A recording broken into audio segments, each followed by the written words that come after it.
Será que todo mundo que casa quer casa? Ou será que quem não casa também quer casa?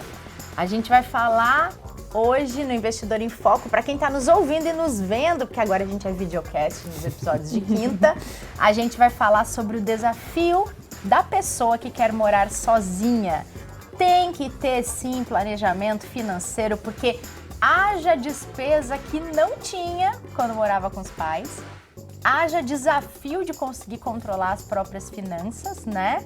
E haja desafio também de tudo que vem na carona de mudar e ir para uma casa, a pessoa sozinha, ou às vezes até com amigos, né? Tem gente que faz tanto isso.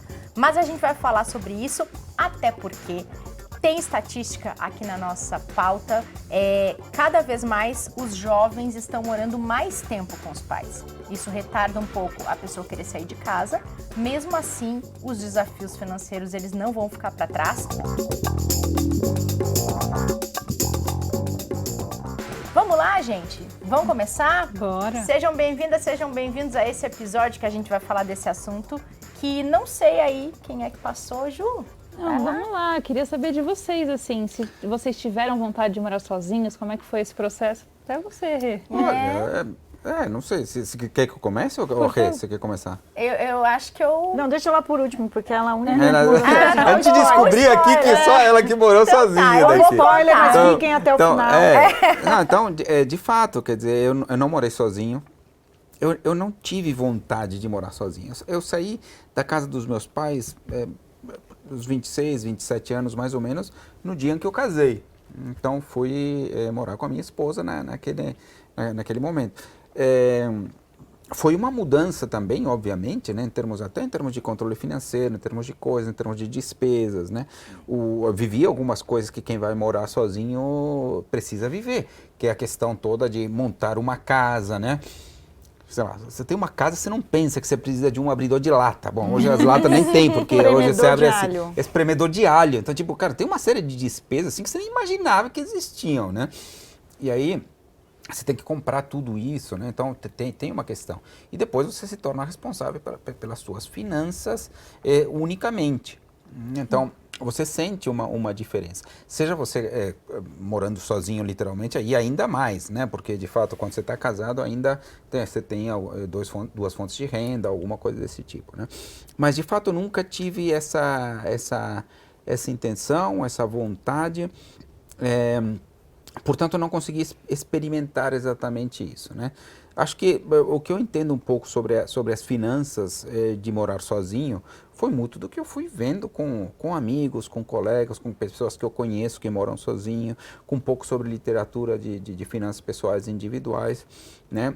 E eu acho que tem uma série de particularidades, mas as finanças para morar sozinho também elas são bastante semelhantes aos cuidados que a gente tem que ter com as nossas finanças pessoais, independente de morar sozinho ou não morar sozinho, ser casado, com filhos ou não. Acho que outro dia eu estava falando sobre os alicerces, né?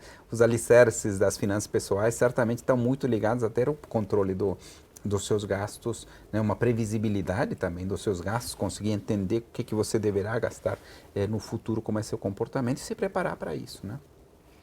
Bom, eu também não morei sozinha, eu saí da casa da minha mãe para casar, mas era uma coisa diferente, porque eu já era a provedora da casa que morava a minha mãe. Então eu trabalho desde muito cedo, desde os 14 anos eu trabalho e sempre tive que ajudar em casa e nos últimos anos, antes de casar, era quase que a totalidade das despesas da minha casa com a minha mãe eram supridas com a minha renda. O apartamento que a gente morava, eu que comprei para a gente viver. Então, como também era uma coisa muito minha, eu e ela, porque ela já era separada do meu pai há bastante tempo, então eu não via necessidade, eu não sentia falta de espaço, que isso acaba sendo um motivador, porque é interessante a gente entender os gatilhos de quem quer morar sozinho. Às vezes é pela busca de uma independência, de fato, de querer construir alguma coisa, de ter o seu espaço e fazer dele do seu jeito, quando você não tem esse espaço dentro do núcleo da família, que não era muito meu caso. O segundo é quando a circunstância, seja o trabalho do estudo, te leva a ter que se deslocar, às vezes você é do interior, vai ter que para um grande centro ou vice-versa. Isso também é um gatilho importante para as pessoas. Muitas pessoas querem morar fora do país para ter alguma experiência. Então, comigo não foi, né, essa experiência de morar sozinha por nenhum desses gatilhos, mas eu já tinha toda uma noção do que era a gestão financeira de uma casa, as despesas que eu tinha que honrar. Tanto é, gente, que quando o meu marido me pediu em casamento, eu tomei um susto. Falei, gente, agora eu vou ter 2 casas para cuidar, né? Ou ao menos 1,5. E isso é muito engraçado que, por mais que financeiramente a estrutura ali para mim já era muito conhecida, administrar uma casa não era. Então, eu me lembro que quando a gente foi morar, né, no nosso apartamento, era tudo muito novo. Então, assim, todo dia outro dia, aí tinha uma pessoa que ajudava a gente lá, né, a Lúcia, que trabalhou com a gente há muito tempo, todo dia ela chegava assim, então, Ana, preciso de martelo de bife. Eu falei, martelo de bife, criatura. Aí passavam uns 2 dias, ela... Você tem espremedor de alho? Exato. Eu falei, não. Aí, na terceira coisa que ela me perguntou, eu falei, vamos fazer o seguinte? Bora para as compras. Aí eu falei, você compra tudo o que você precisa para uma casa. E ela me ajudou a montar essas coisas que são pequenas, né? Então, assim, eu tinha taças de cristal para o vinho, mas não tinha um batedor de bife, né? Então, eu acho que você aprende também, você amadurece com essas coisas. Porque você tem 2 gestões. Você tem a gestão financeira, que para mim, como eu disse, já era mais familiar, mas você tem a gestão de uma casa. E se você opta por morar com alguém, com um amigo, compartilhar, aí você tem uma gestão de uma sociedade que a coisa fica bem difícil. E aí, Ju, vou. Não, pode você, né? Então, eu passei por todas as experiências que você mencionou que você não passou, né? Olha lá. Porque assim, a minha família morava, minha mãe ainda mora, meu irmão, no interior do Rio Grande do Sul. Quando eu tinha 17 anos e passei no vestibular, não passei no vestibular ainda. Quando eu tinha 17 anos e acabei a escola, ali o ensino médio, eu precisava estudar e não tinha faculdade lá. Então eu fui para Porto Alegre morar na casa da minha madrinha com a família inteira dela. Fiz lá cursinho para vestibular, passou um ano, eu fui morar com uma amiga. Quando eu fui morar com uma amiga, eu ainda não tinha um tostão no bolso, né? Estudava ali para passar no vestibular. Passei, comecei a faculdade morando com essa amiga, mas eu precisava gerenciar o dinheiro que os meus pais me davam para eu morar lá, que era contado. Quando eu comecei a fazer estágio já na faculdade e ainda morava com essa amiga, a mesma coisa. Eu tinha que gerenciar o dinheiro do meu estágio e o que os meus pais me ajudavam para conseguir dar conta da vida em Porto Alegre. Morei com essa amiga, fui morar sozinha. Meus pais ainda me ajudavam, porque o dinheiro do estágio não dava para morar sozinha. E foi a mesma situação. Eu fui dar conta do meu dinheiro sozinha, da minha casa sozinha, e pagar todas as minhas contas quando eu saí de Porto Alegre e fui para Brasília. Então teve esse step em Porto Alegre, porque eu não tinha mais como viver só com a família em Porto Alegre. Quando eu cheguei em Brasília, sim, aí o golpe foi mais forte, porque eu precisava gerenciar o salário que eu ganhava para pagar o aluguel sozinha, pagar todas as contas sozinha. Tinha algumas coisas já que eu tinha comprado quando eu morava em Porto Alegre, mas outras eu precisei comprar. Tinha que gerenciar o custo da passagem aérea para ir visitar minha família, que acabava pesando bastante também, e todo o custo de vida alto que Brasília oferece. Então, foi todo esse processo. E quando eu vim para São Paulo, eu morei numa espécie de uma república. Gente, eu já tinha meus 30 e tantos anos. Eu não tinha perfil de morar em república, mas eu não conhecia nada de São Paulo. E eu tinha amigas que moravam num apartamento dividido com mais pessoas, e o apartamento de baixo também era de um monte de amigos.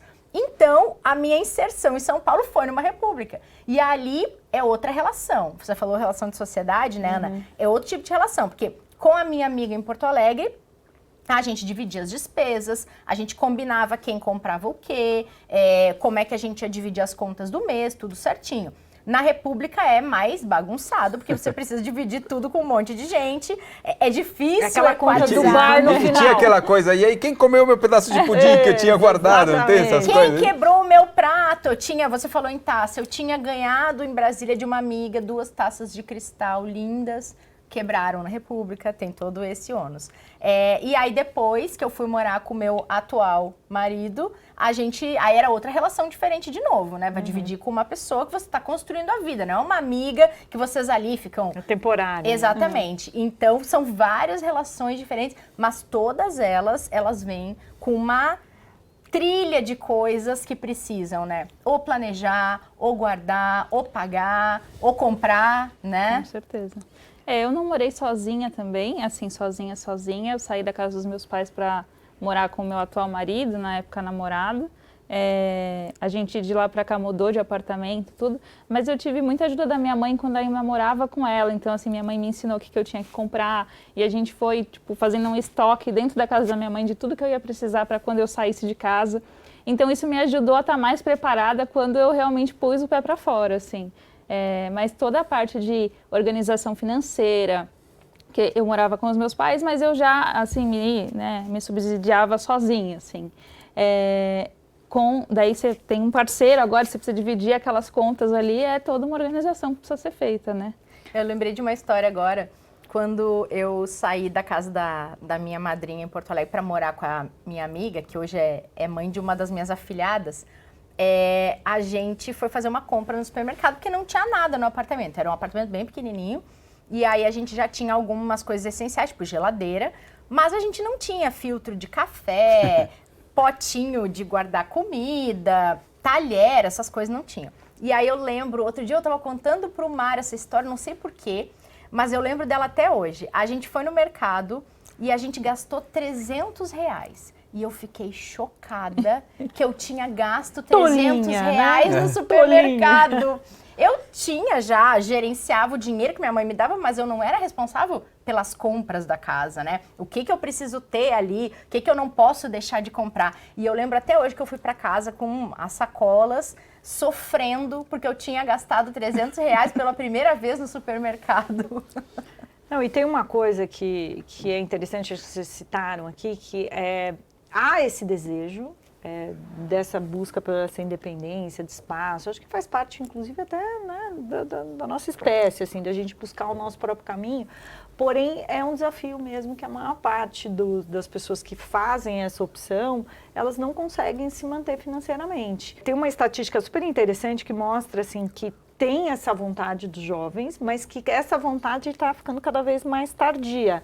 Seja pela questão financeira, seja pela conveniência também. E, de novo, a gente está falando de casamentos mais tardios, configuração de famílias que são diferentes. Então, hoje as pessoas optam por morar com um companheiro, com a companheira, e aí esse relacionamento não é tão duradouro, e aí tem um retorno à casa dos pais, que isso também tem todo um impacto nos pais e nos filhos.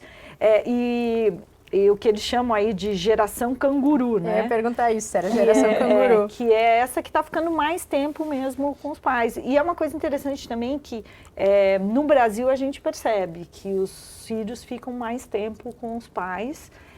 Se a gente comparar, por exemplo, com os Estados Unidos, que é bem diferente. Total. Não sei até a sua experiência, como é no Chile ou como é na Espanha, mas é interessante isso. E tem uma outra estatística interessante, que desse percentual daí da geração canguru, 60% são homens. Então, olha só, banho quente da mamãe, lençóizinhos brancos da mamãe, os homenzinhos ficam lá por perto, hein?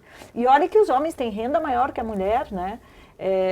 Ingressam no mercado de trabalho, têm uma taxa de empregabilidade melhor e ainda assim ficam mais tempo com os pais.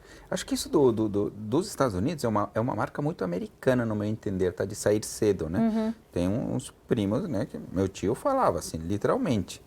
Isso era falado, minha mãe dava isso como exemplo, não sei se era uma indireta. mas ela falava assim, ó, quando vocês, era meu tio falando para os filhos, né? Quando vocês fizerem 18 anos...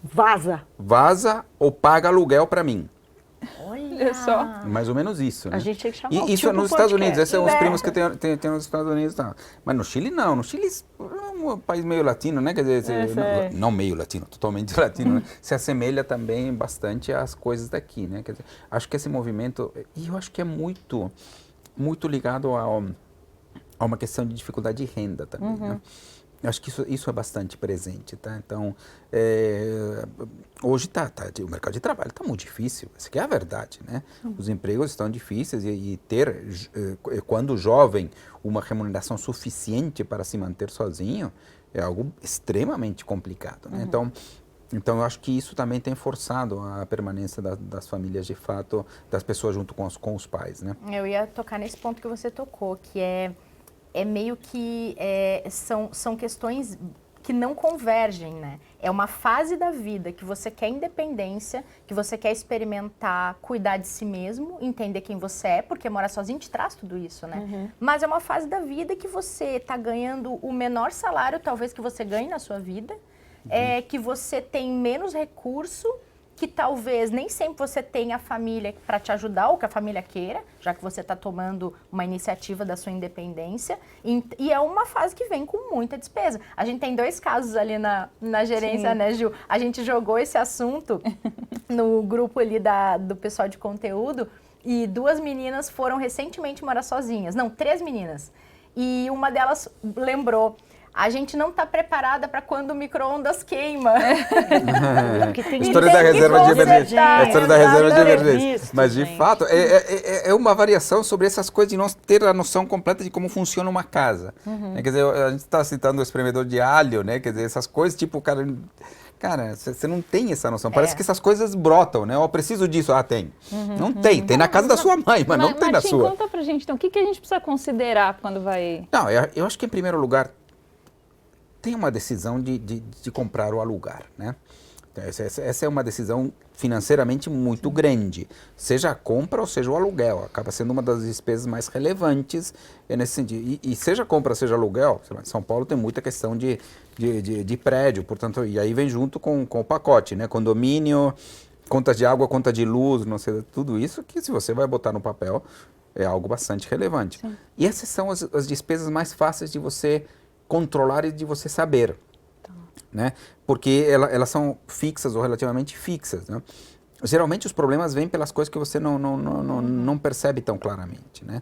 Então, sei lá, você consegue dizer quanto você vai gastar aproximadamente de supermercado, de vez em quando você toma um susto, R$500, né?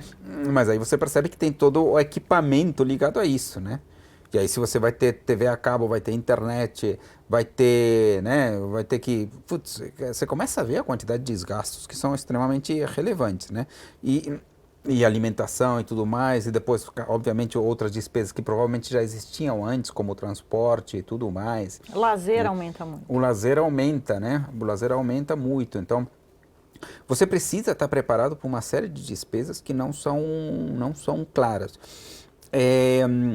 E aí vem a decisão de comprar ou alugar, que para mim ela é bastante importante, que isso, pelos valores, se você decide comprar, por exemplo, é algo que pode ter impacto financeiro na vida como um todo, né? É algo... Mas, Martim, para quem está começando a vida, que é o caso de quem a gente está falando, vale a pena comprar de cara aí é que eu ia chegar. Hoje você tem muitos imóveis que estão voltados para essa fase da vida. Então você vê apartamentos de 30 metros quadrados, 27 metros quadrados, que claramente... Não sei se claramente, mas para mim tem uma visão de ser provisório.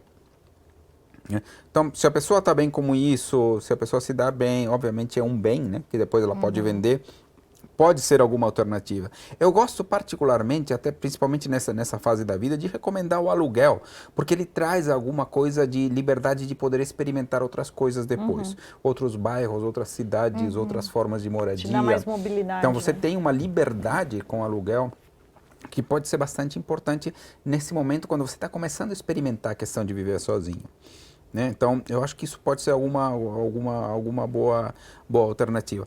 E você não pode esquecer também que, às vezes, essas coisas têm correção de preço, né? Né? Quer dizer, acho que durante a pandemia a gente viu, por exemplo, indexadores como o IGPM disparando 30%, né? Acho que a gente teve várias conversas sobre isso, de planejamento financeiro.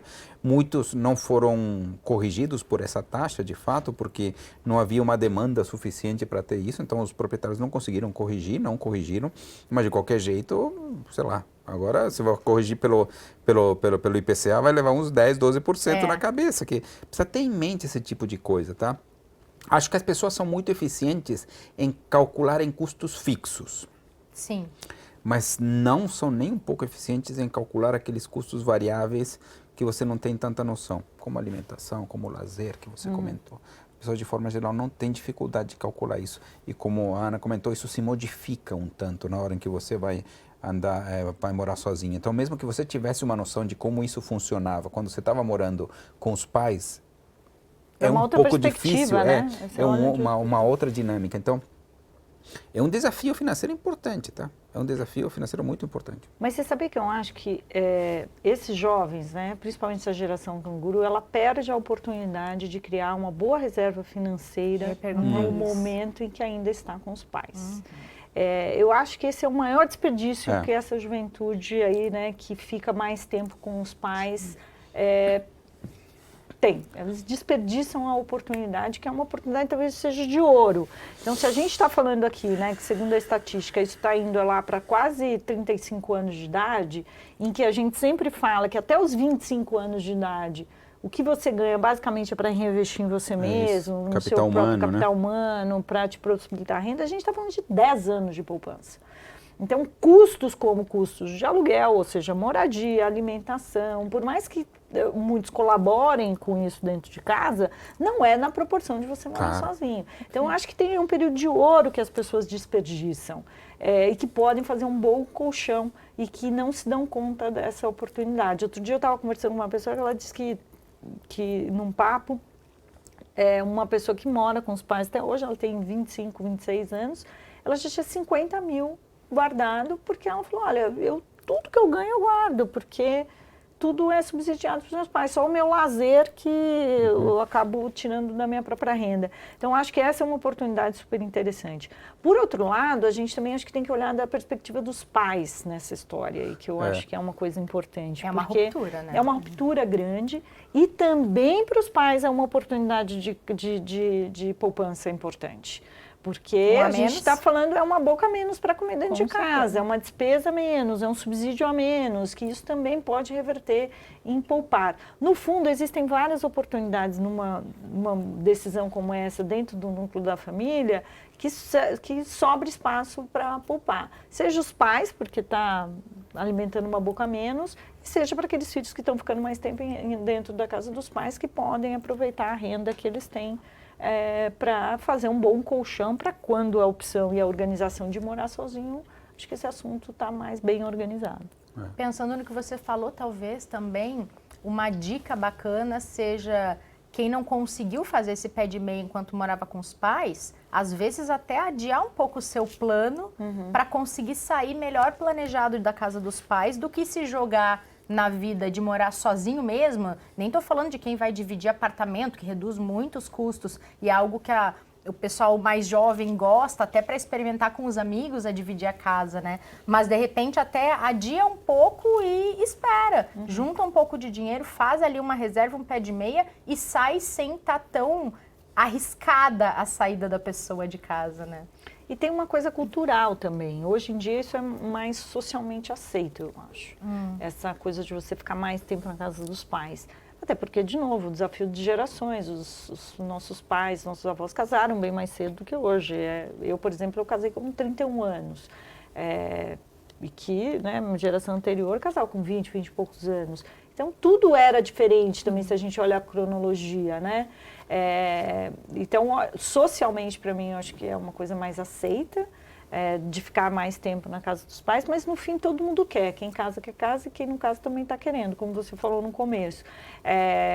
Mas isso precisa de planejamento, porque eu acho que o retrocesso é o mais doloroso no processo.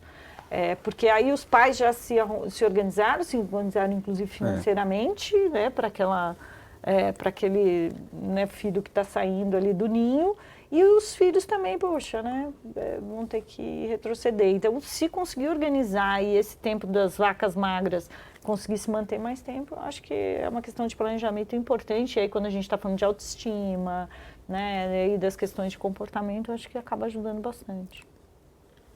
E cuidar os riscos, né? Uma amiga minha, outro dia, ela foi morar sozinha recentemente e me mandou uma foto, ela colocou brócolis para cozinhar e dormiu. Nossa Senhora. Deus, ainda bem que não foi feijão, porque mata. A panela Você sabe, virou né? um Solta carvão, um gás. com brócolis virou um carvão, virou tudo cinza e ela quase tocou fogo no apartamento. Nossa. Então, quem está indo morar sozinho, Nossa, tome agora cuidado. eu vou que- contar uma história de uma amiga nossa, Martinha, não sei se você vai lembrar, do copo de leite.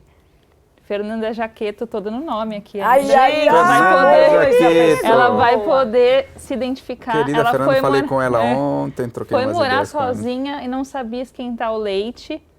Olha, e resolveu pôr o leite no copo de vidro e o copo de vidro na boca do fogão. Ah, meu Deus. Ah, vou esquentar uns segundinhos aqui, nada vai acontecer. E o vidro explodiu tudo, e o leite foi para tudo quanto é lado, e explodiu o caco de vidro. E ela chegou no outro dia contando pra gente no banco. Gente, vocês sabiam que não pode pôr o copo de leite na boca do fogão? Eu sabia. Quem conta? Você não tem eu conto ou micro-ondas na vocês sua contam? casa, talvez? Nossa, que perigo. Os riscos vêm junto, né? Com as despesas. Mas são as boas aventuras, né? Acho que São. todo mundo tem alguma história, assim, pra contar. Mas essa ganhou, gente. A pessoa foi Nossa, profissional. maravilhoso. Muito bom, gente. Sempre muito bom. A gente se encontra na próxima quinta. Com certeza. E para quem está nos acompanhando, cuidado com o brócolis, cuidado com o leite. E quinta-feira a gente está de volta com mais um episódio de Quinta.